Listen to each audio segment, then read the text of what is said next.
Hey guys, today we're going to be taking a look at Blood Alloy. Blood Alloy is an interesting indie game, but before we get into that, I want you guys to strut your video gaming muscles. What do I mean by that? Well, I'm having a bit of a contest here.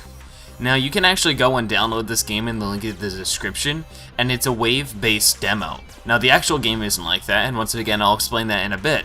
But, if you can get farther than I can, then upload a video of you doing that. And once you do, make sure you link it to me, and I'll feature your name in the next video I do of Blood Alloy. That way we can all have a little bit of fun, and you guys can make fun of me if you want. But with that being said, Blood Alloy, or I cannot say that for the life of me, Blood Alloy is a game by Suppressive Fire Games. It's a really interesting Metroidvania style game, which isn't as much like this demo in the adventure style. This really does show off a good proof of concept with all of the enemies and all of the different combat styles. And really, the adventure itself is going to be much bigger and better. What's good about this demo though is it shows off the good variety of possible enemies and the different ways you can take them out. I really like that idea and I'm glad they showed it off to me.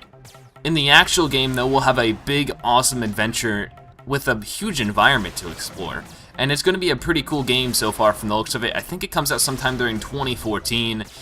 But it is on Kickstarter and it is on Steam Greenlight, so you make sure you want to go to those respective websites, give them a vote up, or even give them some cash if you're willing. Just really give them a chance. That's all I'm asking you guys. Now let's explain the combat a bit. Of course I'm moving my cursor around and shooting. There's a few games like that, but not many. And this one I feel like does it a lot better than most games I've played of it. You also have like wall jumping, and you also have dodging, but all of that stuff, jumping, dodging, shooting, it all takes up a certain amount of stamina. Now you might be able to see on the top left I have 3 bars. The green bar is my health, the blue bar is my stamina, or it turns red when it's low. But the stamina is one of the most important things because it's really hard to preserve that. You want to do it in a way so you can constantly be moving and spamming your shots without running out of stamina. So you're not stuck in a really bad spot and you can't really shoot your way out of it. You can always run when you're out of stamina, but that's all you can do. The bottom bar is supposed to be grenades, but I don't think they're implemented in the game yet. I couldn't find a button to use them, so I might just be wrong. But now you can see we're fighting these like hovercraft things, and there's just such a huge variety of enemies just in these few minutes of gameplay.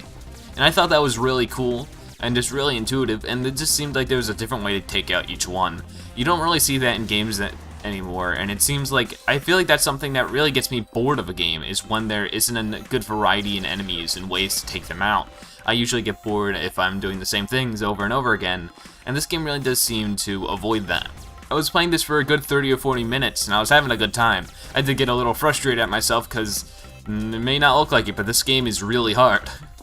Now we also do have some really interesting things in the Kickstarter, some of them being a PS Vita and PS4 release. I was wondering how that would work just because this is sort of a cursor-oriented game. Would they sort of just input joysticks to that, or how would that work? And also if they get high enough, they'll even have co-op, and that sounds fun.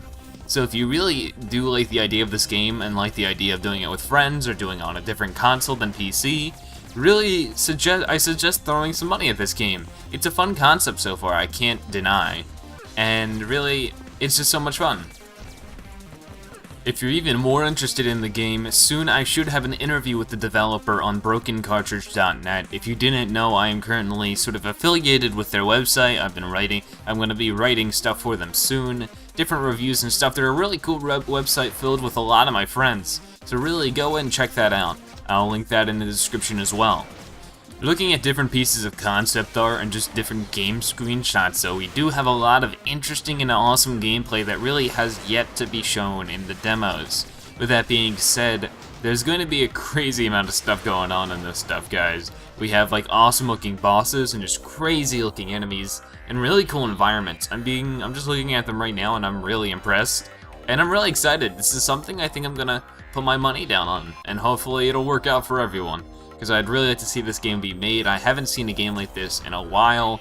Maybe you guys have, but have you seen it being done this well? This is part of the conversation.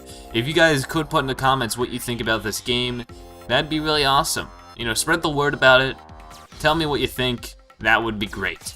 Make sure you check everything out in the description just in case I wasn't clear on everything. This has been Zebra, thank you ever so much for watching, and I'll see you guys later.